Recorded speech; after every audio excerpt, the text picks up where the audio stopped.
प्यारे विद्यार्थियों, आज का जो हमारा टॉपिक है वह है रासायनिक अभिक्रियाओं के प्रकार। इससे पहले की वीडियो में हमने पढ़ा कि रासायनिक अभिक्रियाएं क्या होती है। फिर हमने पढ़ा कि रासायनिक अभिक्रिया का जो समीकरण है वह किस प्रकार बनाया जा सकता है। फिर हमने पढ़ा कि रासायनिक अभिक्रिया का जो समीकरण होता है उसको किस प्रकार संतुलित किया जा सकता है। और आज हमारा जो टॉपिक है वह है रासायनिक अभिक्रिया कितने प्रकार की हो सकती है। हमारा जो सिलेबस है और जो 10th का सिलेबस है उसमें हमें 10 प्रकार की रासायनिक अभिक्रियाओं के बारे में पढ़ना है। इसमें हमारे पास कौन सी क्रिया है? संयोजन अभिक्रिया, उसके बाद है वियोजन अभिक्रिया, उसके बाद ऊष्मा अक्षेपीय अभिक्रिया, फिर आता है ऊष्मा शोषी अभिक्रिया, फिर उसके बाद आता है विस्थापन अभिक्रिया, उसके बाद द्रव्य विस्थापन अभिक्रिया। फिर हम पढ़ेंगे कि उपचयन अभिक्रिया क्या होती है, उसके बाद हम पढ़ेंगे कि अपचयन अभिक्रिया क्या होती है, फिर हम पढ़ेंगे अवक्षेपण क्रिया क्या होती है, और सबसे अंत में पढ़ेंगे हम रिडॉक्स अभिक्रिया क्या होती है। तो यहाँ पे सबसे पहले हम स्टार्ट करते हैं संयोजन अभिक्रिया के साथ। तो किसी भी संयोजन अभिक्रिया में अगर हम देखें, संयोजन शब्द से ही पता लग रहा है, संयोजन का अर्थ होता है जोड़ना। यानी कि अगर दो या दो से अधिक पदार्थ जुड़ करके एक पदार्थ का निर्माण कर रहे हैं तो वहाँ पे इस प्रकार की अभिक्रिया को हम क्या बोलेंगे? संयोजन अभिक्रिया बोलेंगे। यहाँ पे अगर हम बात करें रासायनिक अभिक्रिया को बताने के लिए, तो अगर हम उन पदार्थों को जिससे हमें उन वस्तुओं का निर्माण करना है वह क्या होते हैं? अभिकारक होते हैं। और जिसका निर्माण हो रहा है वह क्या होता है? उत्पाद होता है। तो हम कह सकते हैं कि यहाँ पे जो अभिकारक होंगे वह दो या दो से अधिक होंगे और जो उत्पाद होगा वह क्या होगा? एक ही होना चाहिए। तो इस प्रकार की अभिक्रिया को क्या बोलते हैं हम? संयोजन अभिक्रिया।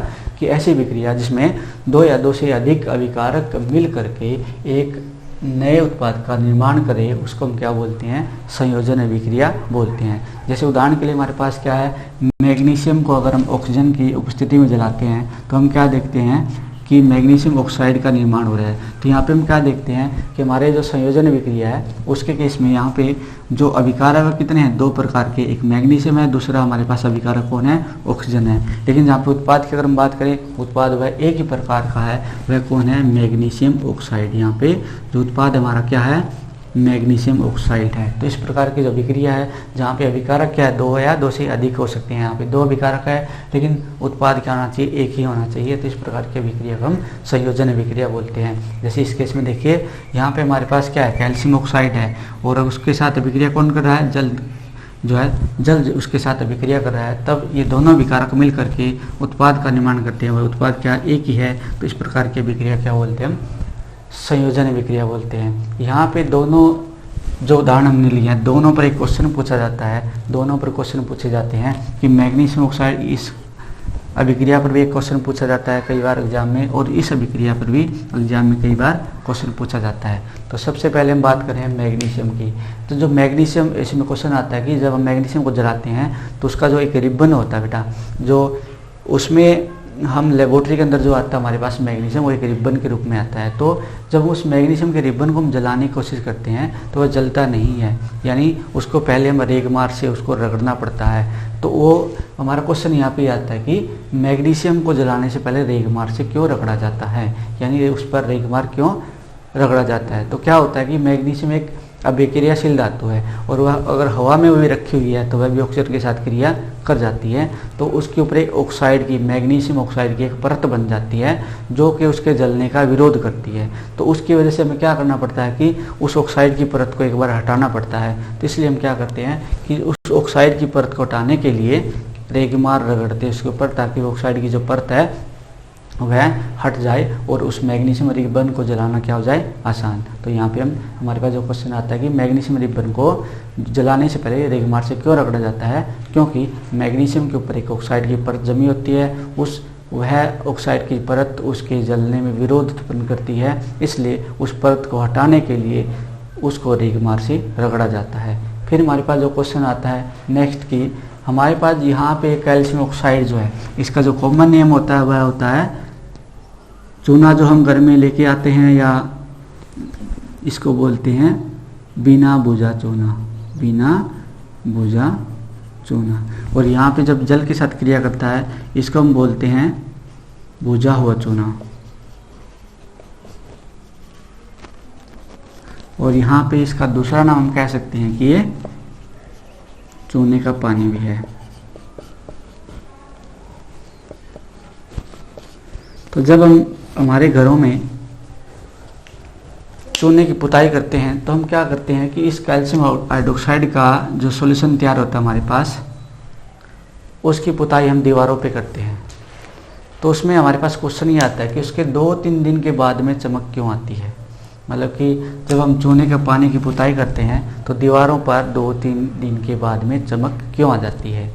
तो हमारे पास इसका आंसर ये होता है कि जो कैल्शियम हाइड्रोक्साइड होता है, यानी कि हमारे पास जो बुझाऊ चूना या चूने का पानी जो है, उसकी पुताई करने के बाद हमारे पास क्या होता है कि वह वायुमंडल में जो ऑक्सीजन कार्बन डाइऑक्साइड गैस है उसके साथ अभिक्रिया करता है। यानी जो कैल्शियम हाइड्रोक्साइड की परत हमने हमारी दीवारों पर लगाई है वह वायुमंडल में उपस्थित कार्बन डाइऑक्साइड गैस के साथ क्या करती है, अभिक्रिया करती है, जिसकी वजह से किसका निर्माण होता है, कैल्शियम कार्बोनेट का निर्माण होता है। यानी कैल्शियम कार्बोनेट का निर्माण होता है। और ये कार्बोनेट जो होता है वो किस कलर का होता है, सफ़ेद कलर का होता है। तो इस वजह से दीवारें जो है नहीं वो क्या हो जाती है, सफ़ेद हो जाती है या चमकदार हो जाती है। तो हम कहते हैं कि जो चूने का पानी होता है वह रंगहीन होता है। एक्चुअल में देखा जाए तो क्या होता है, अगर वो प्योर है तो क्या होगा, रंगहीन होगा। तो उसकी पुताई करने पर दीवारें क्या होगी, दीवारें का वैसे ही रंग आएगा क्योंकि यहाँ पे रंगहीन है। लेकिन उसके कुछ दिनों बाद में क्या होगा, वह कार्बन डाइऑक्साइड के साथ रिएक्शन करेगा। जो चूने का पानी है वह क्या करेगा, वायुमंडल में उपस्थित कार्बन डाइऑक्साइड गैस के साथ क्रिया करता है, जिसकी वजह से कैल्शियम कार्बोनेट का निर्माण होता है और जिसकी वजह से दीवारें जो है वो सफ़ेद हो जाती है। तो यहाँ पर हमारा जो आंसर होगा वह होगा कि कैल्शियम हाइड्रोक्साइड के पुताई के बाद क्या होता है कि वायुमंडलीय कार्बन डाइऑक्साइड गैस उस चूने के पानी के साथ अभिक्रिया करती है, जिससे कैल्शियम कार्बोनेट का निर्माण होता है और उसकी कैल्शियम कार्बोनेट के सफ़ेद रंग होने के कारण उस दीवारों पर चमक आ जाती है या दीवारें सफ़ेद हो जाती है। यहाँ पे हमने 2 प्रकार के क्वेश्चन, यहाँ पे 3 क्वेश्चन यहाँ पे हमारे अटेम्प्ट हो सकते हैं कि कौन सा। एक तो संयोजन अभिक्रिया क्या होती है, दूसरा हमने किया कि मैग्नीशियम रिबन को जलाने से पहले रेगमार से क्यों रगड़ा जाता है, तीसरा क्वेश्चन हमने किया कि कैल्शियम हाइड्रोक्साइड या चूने का पुताई करने के 2-3 दिन के बाद में दीवारों पर चमक क्यों आ जाती है। फिर हम बढ़ते हैं दूसरी विक्रिया यानी कि वियोजन अभिक्रिया की तरफ। जैसे कि नाम से पता लग रहा है, वियोजन यानी कि वियोग होना, यानी कि बिछुड़ जाना। यानी इसमें क्या होता है कि जैसे मान लीजिए एक बंडल के रूप में, एक परिवार के रूप में कुछ सदस्य थे और वो बिखर करके अलग अलग हो जाते हैं, तो यानी कि उसको हम बोलते हैं वियोजन या वियोग होना। तो यहाँ पे हम क्या देखते हैं कि इसमें हम क्या देखते हैं, जो अभिकारक था वह क्या होना चाहिए, एक होना चाहिए, और वो बिछुड़ कर अलग हो जाते हैं, यानी कि वहाँ पे उत्पाद जो बनेंगे वो क्या होंगे, अनेक होंगे। तो इस प्रकार की अभिक्रिया को क्या बोलते हैं हम, वियोजन अभिक्रिया। तो सबसे पहले हमारे पास क्या होती है कि ऐसी विक्रिया जिनमें एक अभिकारक टूट करके एक से अधिक उत्पाद बनाता हो, एक से अधिक उत्पाद बनाता हो, इस प्रकार की अभिक्रिया को वियोजन अभिक्रिया कहते हैं। तो इस प्रकार की अभिक्रिया, जैसे हमारे पास उदाहरण है, अगर हम कैल्शियम कार्बोनेट को गर्म करते हैं तो हमारे पास जो निर्माण होता है वह किसका, कैल्शियम ऑक्साइड और कार्बन डाइऑक्साइड का निर्माण होता है। तो यहाँ पे हम क्या देखते हैं, हमारा अभिकारक कितना यहाँ पे एक ही प्रकार का है, लेकिन यहाँ पे जो उत्पाद बन रहे हैं वो कितने प्रकार के हैं, 2 प्रकार के हैं। तो इसी प्रकार हमारे पास यहाँ पे देखते हैं, जब फेरस सल्फेट को अगर हम गर्म करते हैं तो हमारे पास निर्माण होता है ferric oxide, sulphur trioxide, sulphur dioxide का निर्माण होता है। तो हम क्या देखते हैं, यहाँ पे जो अभिकारक था वह क्या था, एक प्रकार का है, लेकिन जो उत्पाद का निर्माण हो रहा है 1, 2 व 3, यानी कि एक से अधिक प्रकार के उत्पाद का निर्माण हो रहा है। तो इस प्रकार की अभिक्रिया को हम वियोजन अभिक्रिया कहते हैं। उसके बाद अगर हम बात करें लेड नाइट्रेट को, किसको, लेड नाइट्रेट को अगर हम गर्म करेंगे तो हमारे पास जो निर्माण होगा वह लेड ऑक्साइड का, वह नाइट्रोजन डाइऑक्साइड का, वह ऑक्सीजन गैस का निर्माण होता है। तो इस प्रकार की अभिक्रिया, इसमें भी हम क्या देखते हैं कि जो लेड नाइट्रेट है वहाँ पे अभिकारक एक ही प्रकार का है, लेकिन यहाँ पे जो उत्पाद की हम बात करें वह क्या है, 1, 2 व 3, यानी 3 प्रकार के हैं। तो इस प्रकार की अभिक्रिया को क्या बोलते हैं हम, वियोजन अभिक्रिया बोलते हैं। उसके बाद नेक्स्ट हमारा आता है उष्मा अवक्षेपी क्रिया, यानी कि यहाँ पे एक बात नोट करने हो गया है, जैसे हम जो लेड नाइट्रेट को गर्म करते हैं तो वहाँ पे हमारे पास भूरे रंग का धुआं उत्पन्न होता है, भूरे रंग का धुआं उत्पन्न होता है। उसका कारण क्या है, उसका कारण यह होता है जो नाइट्रोजन डाइऑक्साइड होती है वह किस कलर की होती है, भूरे रंग की होती है। उस नाइट्रोजन डाइऑक्साइड की वजह से वह धुआं उत्पन्न होता है, क्योंकि नाइट्रोजन डाइऑक्साइड होती है किस कलर की होती है, भूरे रंग की होती है। यहाँ पे क्या देखते हैं पीबी जो ओज होता है वह सॉलिड होता है यानी कि ठोस होता है, वह नीचे बैठ जाता है। तो वहाँ पे गैस कितने प्रकार की निकल रही है, वहाँ पे दो प्रकार की गैस निकलती है, नाइट्रोजन डाइऑक्साइड और ऑक्सीजन गैस। ऑक्सीजन जो गैस होती है उसका कोई कलर नहीं होता, वह रंगहीन होती है। तो कलर किसका हुआ फिर, भूरा रंग किसका हुआ, नाइट्रोजन डाइऑक्साइड का। तो इस प्रकार हम क्या देखते हैं कि जब लेड नाइट्रेट को जलाया जाता है तब भूरे रंग का धुआं उत्पन्न होता है। तो ऊष्माक्षेपी वह क्रिया होती है जिस तरह से मान लीजिए आप किसी चूने के पानी का आपने जब घर में तैयार करते हैं हम दीवारों पर पुताई के लिए, तो हम क्या देखते हैं बाहर से बाजार से हम क्या लेके आते हैं, बिना बुझा चूना यानी कैल्शियम ऑक्साइड लेकर के आते हैं। फिर हम उस चूने को क्या डालते हैं, पानी के अंदर डालते हैं, तो हम क्या देखते हैं वो पानी जो है गर्म हो जाता है। तो इस प्रकार की जो अभिक्रिया होती है जिसमें ऊष्मा उत्पन्न होती है, या उस जो हमारे पास जो हमारा सिस्टम है, जो अभिकारक हमारे पास है, जो उत्पाद है, वहाँ पे टेम्परेचर राइज हो रहा है यानी तापमान अगर उसका बढ़ रहा है, या वहाँ से प्रकाश उत्पन्न हो रहा है, तो इस पर जो ऊष्मा के या किसी ऊर्जा के जो रूप है वो बाहर निकल रहे हैं, तो हम क्या कहते हैं वह क्या है, वह ऊष्माक्षेपी क्रिया है। यानी वह ऊर्जा वहाँ पे मुक्त होनी चाहिए, चाहे वह ऊष्मा के रूप में हो चाहे वह प्रकाश के रूप में हो। तो इस प्रकार की अभिक्रिया के हम क्या बोलते हैं, ऊष्माक्षेपी क्रिया, जिनमें ऊष्मा उत्पन्न होती है, या ऊष्मा की जगह हम क्या लिख सकते हैं, ऊर्जा उत्पन्न होती है, या हम लिख सकते हैं यहाँ पे ऊर्जा मुक्त होती है। तो यहाँ पे ऊर्जा का अर्थ यहाँ पे हुआ कि वह ऊर्जा जो प्रकाशीय ऊर्जा भी हो सकती है, वह हो सकता है ऊष्मीय ऊर्जा भी हो सकता है। तो इस प्रकार की जो अभिक्रिया होती है उसको हम क्या बोलते हैं, ऊष्माक्षेपी क्रिया। सबसे अच्छा जो उदाहरण हमारे पास होता है वह कार्बन का ही होता है। कार्बन को अगर मैं जलाता हूँ, कार्बन को जलाता मैं ऑक्सीजन गैस की उपस्थिति में, तो हम क्या देखते हैं कि कार्बन डाइऑक्साइड गैस का निर्माण होता है। साथ में हम क्या देखते हैं, अगर हम कागज़ जला रहे हैं, कार्बन के किसी रूप को जला रहे हैं, तो क्या देखते हैं वहाँ पर प्रकाश भी उत्पन्न होता है और साथ में ऊष्मा भी उत्पन्न होती है। जैसे कि आप घरों में जो एलपीजी गैस है वहाँ पे जब जलाते हो तो क्या देखते हैं, उस जो वह विक्रिया होती है उसमें क्या होता है कि एलपीजी गैस जो होती है वह विक्रिया करती है वायुमंडलीय ऑक्सीजन के साथ। तो वहाँ पे उसकी वजह से क्या होती है, हीट प्रोड्यूस होती है यानी कि ऊष्मा उत्पन्न होती है और उसके साथ साथ प्रकाश भी उत्पन्न होता है। या मोमबत्ती का केस ले लीजिए, मोमबत्ती में क्या होता है, हाइड्रोकार्बन होते हैं जो कि कार्बन जो हमारे पास वायुमंडल में ऑक्सीजन है उसके साथ अभिक्रिया करती है और उसके साथ जो है ऊष्मा भी उत्पन्न करती है और उसके साथ साथ प्रकाश भी उत्पन्न करती है और कार्बन जो है कार्बन डाइऑक्साइड गैस में परिवर्तित होता जाता है। तो इस प्रकार की अभिक्रिया क्या बोलते हैं हम, ऊष्माक्षेपी क्रिया होता है। तो सबसे पहले हमने जो उदाहरण लिया, सबसे अच्छा उदाहरण हमारे पास सबसे अच्छा और सबसे सिंपल उदाहरण है कार्बन को ऑक्सीजन की उपस्थिति में जलाने पर क्या होता है, कार्बन डाइऑक्साइड गैस का निर्माण होता है और उसके साथ साथ प्रकाशीय ऊर्जा मुक्त होती है और ऊष्मीय ऊर्जा मुक्त होती है।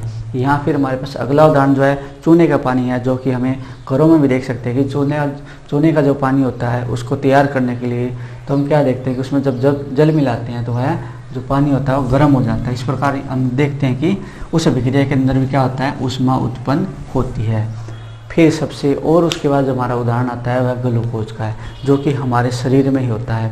हमारी कोशिकाओं में जो ग्लूकोज होता है उसका जो ऑक्सीकरण होता है तब क्या होता है, यहाँ पे कार्बन डाइऑक्साइड गैस हुआ है, जल का निर्माण होता है, उसके साथ साथ क्या उत्पन्न होता है, ऊर्जा उत्पन्न होती है, जिसका उपयोग कौन करता है, हमारा शरीर उस ऊर्जा का उपयोग करता है। तो इस प्रकार हम क्या देखते हैं, ग्लूकोज का अपघटन होने पर या ग्लूकोज को ऑक्सीजन की उपस्थिति में जलाने पर या ग्लूकोज को ऑक्सीकरण करने पर कार्बन डाइऑक्साइड गैस व जल का निर्माण होता है, जिससे उसके साथ ऊष्मा उत्पन्न होती है और यह एक ऊष्माक्षेपी क्रिया है। तो यहाँ हमने पढ़ा ऊष्माक्षेपी क्रिया क्या होती है। अब हम पढ़ते हैं ऊष्माशोषी अभिक्रियाएँ क्या होती है। आगे बढ़ने से पहले हम यहाँ पे एक गौर करते हैं। देखिए कि यहाँ पे हमारे पास ये जो अभिक्रिया है उसमें किसका उदाहरण भी हो सकता है, ये उदाहरण हो सकता है किसका, संयोजन अभिक्रिया का उदाहरण भी हो सकता है, क्योंकि यहाँ पे क्या है, अभिकारक दो है, उत्पाद जो है एक ही है। तो इस प्रकार ये जो उदाहरण है वो किसका हो सकता है, संयोजन अभिक्रिया का। यहाँ ऊपर वाली अभिक्रिया को देखिए, यहाँ पर भी क्या है, अभिकारक दो है और यहाँ पे उत्पाद जो है क्या एक है, तो यह भी क्या है, संयोजन अभिक्रिया। तो हम क्या देखते हैं कि अधिकतर जो संयोजन अभिक्रिया होती है वह ऊष्माक्षेपी होती है। यानी आप उदाहरण के अंदर ऊष्माक्षेपी के अंदर और संयोजन अभिक्रिया के अंदर आप एक ही प्रकार का उदाहरण लिख सकते हैं। यानी कि अधिकतर जो संयोजन अभिक्रियाएं होती है वह क्या होती है, ऊष्माक्षेपी होती है। जैसे आप इस अभिक्रिया का उदाहरण जो आप किसमें, संयोजन अभिक्रिया में भी लिख सकते हैं और इसी अभिक्रिया को आप जो है ऊष्मा अक्षेपीय अभिक्रिया में भी लिख सकते हैं। तो इस प्रकार हम पढ़ते हैं ऊष्मा अक्षेपीय अभिक्रिया। उसके बाद हमारा जो नेक्स्ट आता है ऊष्मा शोषीय अभिक्रिया। तो वे अभिक्रियाएं जिनमें, जैसे हमने ऊष्मा अक्षेपी में पढ़ा कि ऊर्जा मुक्त होती है, जिसमें ऊर्जा अवशोषित होती है, उस अभिक्रिया को बोलते हैं ऊष्मा शोषी। यानी वे अभिक्रियाएं जिनमें ऊर्जा अवशोषित होती हो, यानी वे अभिक्रियाएं जो ऊर्जा दिए बगैर होती ही नहीं है या प्रोसीड ही नहीं होती है, उस प्रकार की अभिक्रिया क्या बोलते हैं? ऊष्मा शोषी अभिक्रिया बोलते हैं। जैसे कि यहाँ पे देखिए हमारे पास दो प्रकार के उदाहरण हैं। या यहाँ पे हम क्या देखते हैं कि जो सिल्वर क्लोराइड है, अगर उसको तोड़ना अगर हमें, तो यहाँ पे क्या देखते हैं, यहाँ पे सिल्वर और क्लोरीन गैस का निर्माण होता है। लेकिन यह कहाँ किस प्रकार होता है? यह सूर्य के प्रकाश की प्रेजेंस में होता है, यानी सूर्य के प्रकाश की उपस्थिति में होता है। तो सूर्य क्या करता है? इनको ऊर्जा देता है, प्रदान करता है। तो हम क्या देखते हैं कि जब तक इनको ऊर्जा अवशोषित नहीं करेंगे तब तक अभिक्रिया नहीं होगी। यानी ये जो अभिक्रिया है सूर्य के प्रकाश से ऊष्मा ग्रहण कर रही है, अवशोषित कर रही है, तो इस प्रकार की अभिक्रिया क्या बोलते हैं? ऊष्मा शोषी अभिक्रिया बोलते हैं। फिर हमारे पास अगला उदाहरण है, अगर हम सिल्वर ब्रोमाइड को अगर हम सूर्य के प्रकाश में अभिक्रिया करवाते हैं तो हमारे पास सिल्वर का और ब्रोमीन गैस का निर्माण होता है, यानी चांदी का और ब्रोमीन गैस का निर्माण होता है। एग्जाम में हमसे एक बार पूछा जाता है कि इस अभिक्रिया का क्या महत्व है, इस अभिक्रिया का क्या महत्व है? तो हमारे पास क्या होता है? ये जो अभिक्रिया होता है वह श्वेत श्याम फोटोग्राफी में उपयोग होती है। श्वेत श्याम फोटोग्राफी में आजकल तो डिजिटल कैमरा हो चुके हैं, लेकिन पुराने समय में श्वेत श्याम यानी ब्लैक एंड वाइट फ़ोटो जो बनते थे, वहाँ पे श्वेत श्याम फोटोग्राफी के अंदर इस अभिक्रिया का उपयोग होता है। तो श्वेत श्याम फोटोग्राफी में उपयोगी ये अभिक्रिया जो होती है वह श्वेत श्याम फोटोग्राफी में उपयोगी होती है। तो इस प्रकार हमने डिस्कस किया 4 प्रकार की अभिक्रियाओं की: संयोजन अभिक्रिया, वियोजन अभिक्रिया, ऊष्मा अक्षेपीय अभिक्रिया व ऊष्मा शोषी अभिक्रिया। नेक्स्ट वीडियो में अगली अभिक्रियाओं के बारे में हम डिस्कस करेंगे।